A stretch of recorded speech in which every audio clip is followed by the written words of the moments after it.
Welcome to another edition of Dan Frequently Asked Questions. Here's an interesting one for you. What about hair loss and diving? Keep watching.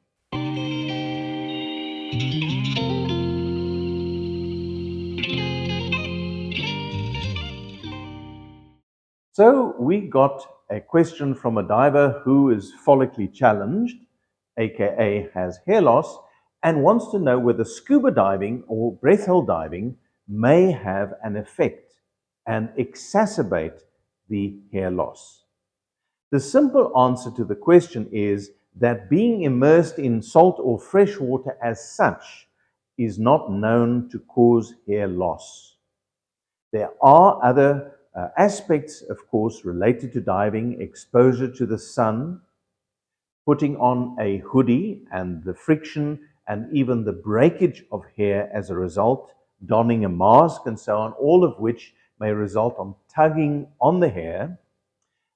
However, the typical causes of hair loss, which are male pattern baldness, which is a result of the effect of testosterone on the scalp, and or loss of circulation to the scalp, which may occur in conditions of shock and in certain medical conditions, are possibilities, but these do not relate and are not associated typically with diving. And even with breath hold diving, where there is a level of hypoxia, this hypoxia is nowhere near the level where hair follicles would become involved.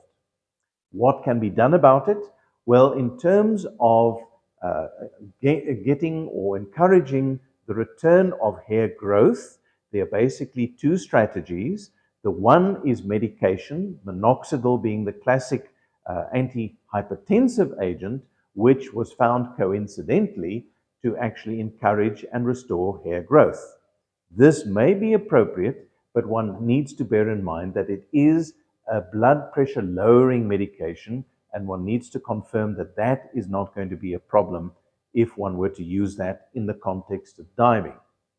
The second aspect, of course, is hair grafting, or if you will, hair plugs.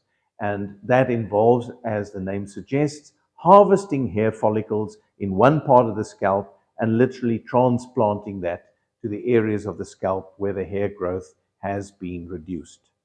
Now, clearly, for you in particular, the loss of hair seems to be a rather traumatic aspect in terms of body image.